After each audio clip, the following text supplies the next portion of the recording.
शराजी साहब, सबसे पहले आपकी तरफ आता हूं। आप क्या समझते हैं कि माजी की निस्बत अब की पॉलिसी जो पाकिस्तान ने इख्तियार की है कि हर हमले के जवाब में अफगानिस्तान के अंदर दूर दराज इलाकों में भी एक फजाई कार्रवाई की जाए, ये किस हद तक सूदमंद है और इसका नतीजा किस हद तक मस्बत या मनफी निकलता हुआ देखते हैं?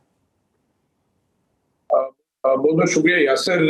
सबसे जरूरी और अहम चीज तो ये है कि बेशक काइनेटिक ऑपरेशन जो है वो पाकिस्तान बड़ा सक्सेसफुली करता रहा है और कर भी रहा है। आज जो मैं पहले इस ऑपरेशन से पहले एक बड़ा वाकया शायद इसकी तरफ तवज्जो बड़ी कम मीडिया ने दी है। जो कलअदम दहशतगर्द तंजीम है टीटीपी, उसके एक कमांडर ने एक वीडियो बनाई है जो हसन खेल में हमारे सिक्योरिटी जो फ्रंटियर कॉन्स्टेबलरी के एहलकारों को शहीद किया गया है। तो ये कौन सा माइंड सेट है? और वो लोग जो अक्रॉस द बॉर्डर अफगानिस्तान के अंदर बैठ के इस नैरेटिव को हमेशा वो प्रमोट करते हैं कि पाकिस्तान की जो कार्रवाई होती है उसमें सिर्फ बच्चे और खवातीन ही मरते हैं। आज जो कार्रवाई हुई है चौगान के इलाके में, कुनर सूबे में, इसमें एक बड़ा अहम कमांडर मारा गया है, मौलवी अब्दुल्ला। कहते हैं कि खौफ फैलाने वाला जो अमल था, तो उन तालिबान और इन तालिबान या जो अपने आप को मुजाहिदीन कहते रहे हैं, उनमें कोई फर्क नजर नहीं आता। वही एक रवैया है लोगों को डराने का, धमकाने का, सिक्योरिटी फोर्सेस को टारगेट करने का, और फिर इसी सिस्टम को आगे बढ़ाने के लिए एक लिहाज से टेरर फैलाने वाली जो पॉलिसी है वो चल रही है। दूसरा, आपने जो अफगानिस्तान के अंदर कार्रवाइयों की बात की, तो ऑप्शन क्या है? जब अफगानिस्तान की तालिबान रजीम इन तमाम दहशतगर्द तंजीमों को पैट्रनाइज कर रही है, उन्हें फॉरवर्ड ऑपरेशनल बेसिस फराहम कर रही है, बल्कि सबसे आम चीज तो ये, कब तो बात ही खत्म। हम बार बार कहते हैं जी अफगान तालिबान रजीम से बातचीत गए, कौन सी बातचीत करना चाहते हैं आप? ये इन लोगों के आइडियोलॉजी और अफगान तालिबान की आइडियोलॉजी में तो कोई फर्क नहीं है। तो लिहाजा बीइंग अ स्टेट जो अपने आप को अफगान तालिबान रजीम कहती है, हालांकि मैं समझता हूँ कि वो इम्पोज शुदा एक ग्रुप है जो कि अमेरिका और उसके इत्तेहादियों ने अफगान कौम के ऊपर मसलत किया है, और यही वो ग्रुप उन तमाम दहशतगर्दों को पैट्रनाइज कर रहा है जो वहां पे 20 से 25 हजार की तादाद में मौजूद है, जिसमें टीटीपी के दहशतगर्द हैं, जिसमें आपके दाइश खुरासान के हैं, टीआईपी के हैं, ईटीआईएम के, आप नाम लें। चाइना को परेशानी है, ताजिकिस्तान को परेशानी है, उज्बेकिस्तान को परेशानी है, ईरान के खिलाफ भी इस किस्म की कार्रवाइयां हो रही हैं। पाकिस्तान तो बेशक सुप्रीम टारगेट है जो मुल्ला हैबतुल्लाह और उसकी रिजीम का। तो जो स्टेट आइडियोलॉजी के तौर पे एक्सट्रीमिज्म और टेररिज्म को एक्सपोर्ट कर रही है, आप उससे क्या बात करेंगे? दूसरा एक सवाल बार बार ये पैदा होता है कि जी बातचीत होनी चाहिए। बेशक आपने कतर के थ्रू बातचीत कर ली, आपने सऊदी अरब के थ्रू कर ली, तुर्की इन्वॉल्व हुआ, फिर चाइना में ओरमची में जो टॉक्स हुई उसके अंदर तमाम चीजें डिसाइड हुई कि ये कुछ करेंगे। लेकिन सबसे एक अहम नुकता ये है कि जो दोहा के अंदर मुआहिदा हुआ था, दोहा एग्रीमेंट के तहत अफगान तालिबान को इम्पोज किया गया अफगानिस्तान के अंदर, जब अमरीकी तीसरी दफा इस खिते को छोड़ के भाग रहे थे, मैं तो ये कहूँगा डिश किया है पाकिस्तान और अफगानिस्तान के इस रीजन को, तीसरी दफा अमरीकी जो है ना छोड़ के भागे हैं। तो उसके बाद वो गारंटीज कहाँ गई, वो एश्योरेंसेस कहाँ गई कि ये तालिबान वो तालिबान नहीं है जो 2001-2 के अंदर थे। आज देखें अफगानिस्तान की सरजमीन हर एक पड़ोसी के खिलाफ इस्तेमाल हो रही है। ताजिकिस्तान में हमले हुए, IMU के जो दहशतगर्द हैं वो उज्बेकिस्तान में कार्रवाइयां कर रहे हैं।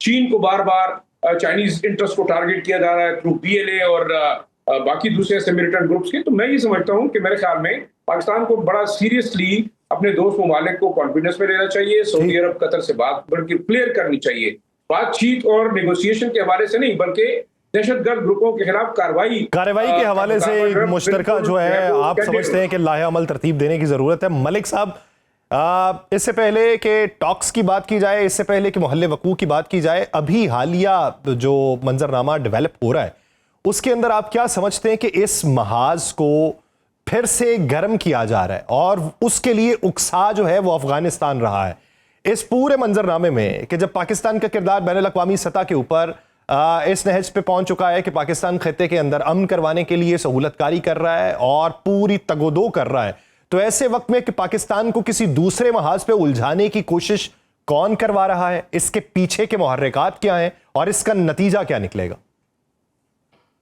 देखिए, सबसे पहली बात, यासिर साहब, thank you very much for having me. सबसे पहली बात तो यह है कि अफगानिस्तान के अवाम और इस तालिबान रजीम के दरमियान हमें डिस्टिंक्शन करनी चाहिए।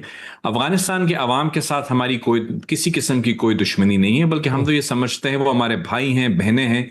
और मैं आपको ज़ाती तौर पर अपना एक्सपीरियंस बता रहा हूँ। मैं इस्लामाबाद से बिलोंग करता हूँ, और ऑफ कोर्स जब ये 80s में रशियन इन्वेजन हुई अफगानिस्तान की, तो बहुत बड़ी तादाद में अफगानी दोस्त जो थे वो पाकिस्तान आए, वहाँ पे उन्होंने बसेरा किया। और आई थिंक 40 साल से अभी तक वो पाकिस्तान में रह रहे हैं, और अपने हम उनको वेलकम किया उस वक्त भी, और मैं समझता हूं करना भी चाहिए था। तो पाकिस्तान को अगर अफगानिस्तान से कोई दुश्मनी होती तो वो हमारे लिए आइडियल मौका था, हम उनको ना आने देते और वहां पे उनका जो रशियन के जो अज़ाइम थे वो पूरे हो जाते।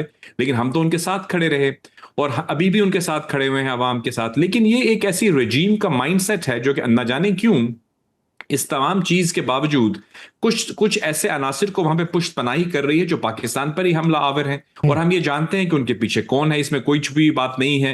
पाकिस्तान को जो सफारती सतह पर अल्हम्दुलिल्लाह एक पजीराई मिल रही है, और उसके साथ हिंदुस्तान को जो अभी हमने मार्का हक में मुंह की जो है खानी पड़ी, तो उसके बाद उनको एक तरह से खिफत को मिटाने के लिए दाएं बाएं से वो इंकर्जन करने की कोशिश करते हैं, और कुछ ऐसी प्रॉक्सीज को वो वहां पे खड़ा किया हुआ है उन्होंने जो कि पाकिस्तान पे हमला आवर हैं। तो पाकिस्तान बहैसियत ब्रादर मुल्क, हमने तो पहला, आप जानते हैं, बहुत वाज़ेह अंदाज में वहां की जो रेजीम है उसको कहा गया कि देखिए, आप उन अनासिर की पुष्ट पनाही आप छोड़ दीजिए, या उनको अरेस्ट कीजिए, उनको आप कानूनी तौर पर उनकी कार्रवाई कीजिए। और आप अगर ये कहते हैं कि आप एक इस्लामी रियासत हो, इस्लाम क्या कहता है इस तरह की एक्टिविटीज के बारे में कि मुसलमानों पर हमलावर जो हों कोई लोग, उनके उनके बारे में इस्लाम क्या कहता है? तो ये तो उनको चाहिए इस पर गौर करें। लेकिन जब उन्होंने बात को नहीं माना तो पाकिस्तान को पूरा हक पहुंचता है कि वो ऐसे अनासर को टारगेट करे जो पाकिस्तान के सिक्योरिटी, हमारे जवानों के ऊपर हमला आवर है, हमारे शहरियों पर हमला आवर है। पाकिस्तान का राइट ऑफ सेल्फ डिफेंस है,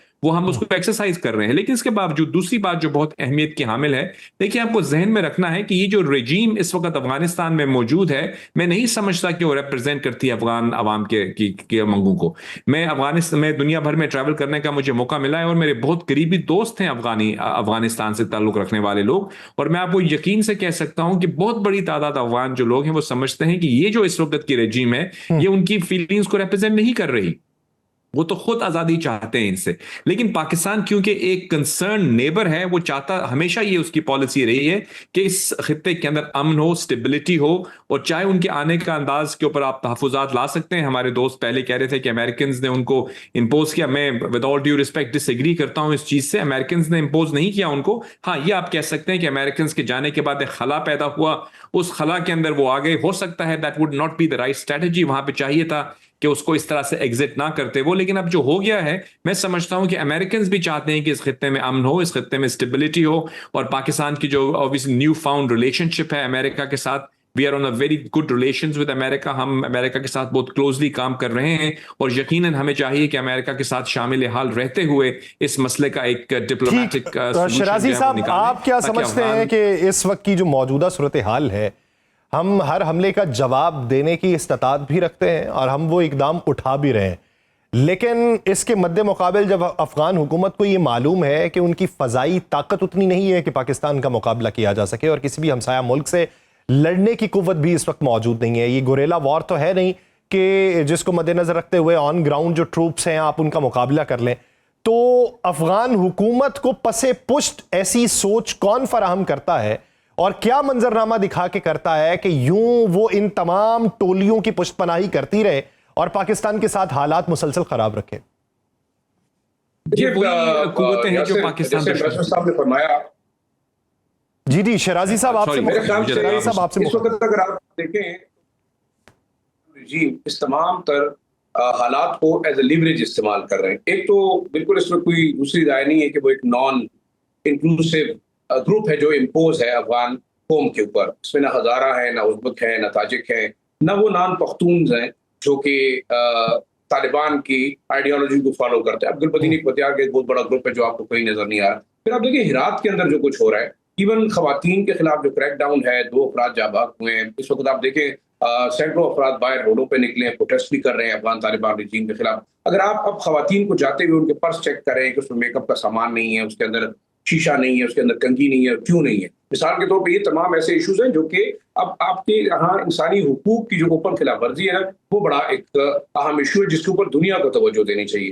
एम्बेसडर साहब ने कहा कि जी अमेरिका ने इम्पोज नहीं किए, लेकिन मैं माजरत के साथ उनसे जरा इख्तिलाफ इसलिए करूंगा कि अमेरिका और उसके इत्तेहादियों ने जो कतर में दोहा एग्रीमेंट करवाया, बेशक इसमें मिडिल ईस्टर्न ममालिक शामिल थे, पाकिस्तान की एफर्ट शामिल थी, उनका एक मुतालबा ये था कि एक इंक्लूसिव गवर्नमेंट होगी अफगानिस्तान के अंदर, और ये फॉर द टाइम बीइंग ये दोहा एग्रीमेंट के तहत ये एक छोटा सा ग्रुप जो है वो अफगानिस्तान के इंतजाम और इंसराम को संभालेगा। लेकिन 4 साल हुए, कोई इलेक्शन नहीं हुआ, बल्कि टायरनी, एग्रेशन और जो एक एक्सट्रीमिस्ट माइंडसेट था वो लोगों के ऊपर इम्पोज होना शुरू हुआ। जो आपने सवाल किया, मैं उस तरफ आता हूँ कि जी इसके इमाम पे कौन है। इस वक्त अगर आप देखें, इतना सिंपल नहीं है कि अफगान तालिबान शायद अपने आप इतने ताकतवर अपने आप को समझते हैं, और फिर वेस्टर्न बॉर्डर के ऊपर मल्टीपल वॉर है, सिर्फ इंट्रूजन नहीं है, सिर्फ आपका जो है ना वो पेनिट्रेशन ऑफ मिलिटेंट्स नहीं है, दहशतगर्दों की तश्कीलें नहीं है, आपके खिलाफ एक वाटर वॉर जारी है, आपके खिलाफ इकोनॉमिक वॉर जारी है, और एक प्रोपेगेंडा वॉरफेयर जो एक मुकम्मल